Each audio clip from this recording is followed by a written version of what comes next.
दोस्तों, मेरा नाम है और मेरी अभी उम्र 19 साल है। मैं बनारस सिटी में रहती हूँ। आज मैं आपको अपने साथ हुई एक सच्ची कहानी बताने जा रही हूँ। मेरी हाइट 5 फीट 7 इंच है। मैं दिखने में बहुत ही सुंदर थी। मेरे घर में हम 6 लोग रहते थे। मेरे घर में मेरे मौसा जी और मौसी हमारे साथ में रहते थे। मौसा जी की उम्र उस वक्त 35 साल की होगी। मैं 18 साल की थी। मौसा जी दिखने में बहुत सीधे लगते थे, लेकिन उनकी असलियत एक दिन मेरे ही सामने खुली। दोस्तों में उस समय जवानी की दहलीज पर थी। रोज मेरे मौसा मुझे बहुत घूर घूर कर देख रहे थे। मैं उस वक्त बीकॉम फर्स्ट ईयर की पढ़ाई कर रही थी। मैं कॉलेज की सबसे खूबसूरत लड़की थी। इस बात पर मुझे कॉलेज में अवार्ड भी मिला था। तब से मुझे लड़के बहुत फ्रेंड रिक्वेस्ट भेज रहे थे और बात करने का प्रयास करते थे। मुझे दिन में लगभग 3-4 प्रपोज तो ऐसे ही आ जाते थे। तभी मैं सबको इनकार करती थी और ये आईडी पर बहुत एसएमएस भेजने लगे थे और बहुत प्रपोज भी आते थे। फिर एक मेरी फ्रेंड स्वीटी ने पूछा, तुम किसी को हाँ क्यों नहीं बोल देती हो, इतने प्रपोज आते हैं तो, और मुझे देखो कोई लाइक नहीं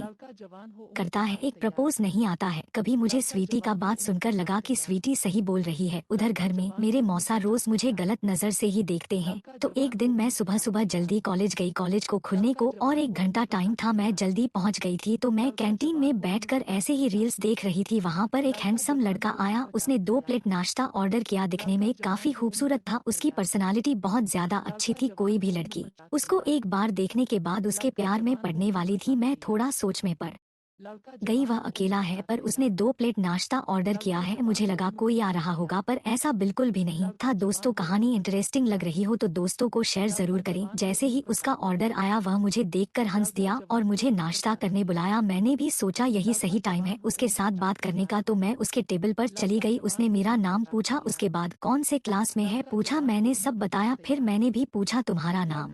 उसने बताया उसका नाम सन्नी था। फिर उसने मुझे नाश्ता करने को बोला। हम दोनों ने बातें करते हुए नाश्ता किया। तभी उसने बोला, तुमसे बातें करके बहुत अच्छा लगा, क्या तुम अपना नंबर दे सकती हो। मैंने कहा हाँ बिल्कुल। मैंने भी उसको कहा तुम बहुत खूबसूरत हो। वह यह बात सुनकर हंस दिया। फिर डायरेक्ट उसने बोला, मैं तुमसे प्यार करने लगा हूँ। मैंने भी कहा आई लव यू। उसने मुझे गले लगा लिया। फिर हम दोनों बाहर घूमने गए। उसने मुझे उसके बारे में सब बताया। मैंने भी उसको बताया। फिर एक दिन उसको मैंने घर पर बुलाया। वह राजी हो गया। अगले दिन सन्नी घर पर आया। मम्मी को बताया यह सन्नी है, मेरे क्लास का लड़का, मेरा बेस्ट फ्रेंड। फिर मम्मी ने उसके साथ बातें की। फिर उधर से मौसा जी आए को देखकर चौंक गए और पूछा कौन लड़का है। मैंने बताया मेरा फ्रेंड है। वह मुझे देखकर गुस्सा करने लगे और वहां से चले गए, क्योंकि मौसा को बिल्कुल भी पसंद नहीं था कोई मेरे लाइफ में आ जाए। मौसा मुझको प्यार करते थे। बाद में मम्मी ने खाना खिलाया। सन्नी खाना खाकर चला गया। मम्मी को के साथ बात करके अच्छा लगा। मम्मी भी तारीफ कर रही थी। जब रात को मैं अपने कमरे में सोने जा रही थी तभी मौसा जी मेरे कमरे में मेरा इंतजार कर रहे थे। मैंने जैसे ही दरवाजा ओपन किया, मैं मौसा जी को देखकर पूरी तरह शॉक हो गई। आज तक मौसा जी ऐसे मेरे कमरे में बिना पूछे आते नहीं थे। मैं उनको देखकर थोड़ी डर भी गई थी। फिर मौसा जी ने मुझे दरवाजा बंद करने को कहा और पूछा क्या रिलेशन है तुम्हारा उस लड़के के साथ। मैं पूरी तरह डर गई थी। सिर्फ मेरा फ्रेंड है, जैसा आप सोच रहे हो वैसा कुछ भी नहीं है। फिर मौसा ने मुझे पकड़ लिया और बोला ऐसा कुछ भी रिलेशन दिखा तो देख लेना। यह धमकी देकर मौसा कमरे के बाहर चले गए। मैंने अगले दिन को यह सब बात बता दी का गुस्सा हो गया था। उसके बाद मौसा जी मुझे को बड़े ध्यान से देखा करते थे। मैं कहाँ जाती, कहाँ कितने बजे जाती, कितने बजे आती, मुझ पर बहुत नजर रखने लगे थे। एक बार मैं कॉलेज से वापस आई। मैंने शर्ट के नीचे कुछ भी नहीं पहनी थी। मैंने मौसा जी को मेरे को घूरते हुए देखा। पता नहीं मुझे क्या हुआ, उनको देखकर अचानक सी घबराहट हो गई और उन्हीं के सामने उचक उचक के चलकर अपने कमरे में गई। तो मेरे मौसा जी को ऐसा लग गया कि इसने कुछ गड़बड़ की है। जैसे मैं अपने कमरे में गई, उसके 5 से 10 मिनट के बाद मौसा जी मेरे कमरे में आए और फिर से पूछने लगे। फिर मैंने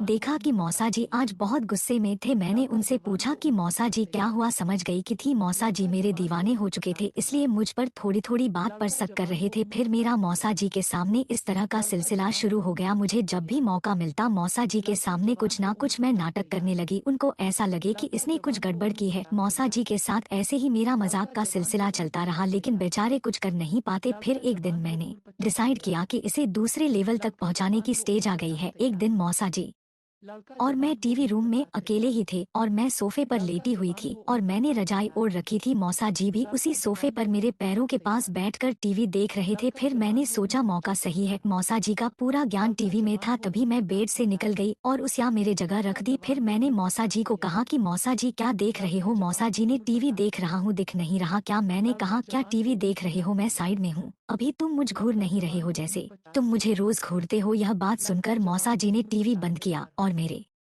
ऊपर सो गए। तभी उनको लगा यहाँ तो कोई नहीं है। फिर मैंने लाइट जलाई और सब मम्मी को दिखा दिया। ऐसे नियत है मम्मी इनकी। उस दिन मौसा की कोई बात नहीं सुनी और मौसा को घर से निकाल लिया। किसी पर भी भरोसा कराने से पहले हम सबको सोचना पड़ेगा दोस्तों, कहाँ कौन घाट लगा कर बैठा है कोई नहीं जानता।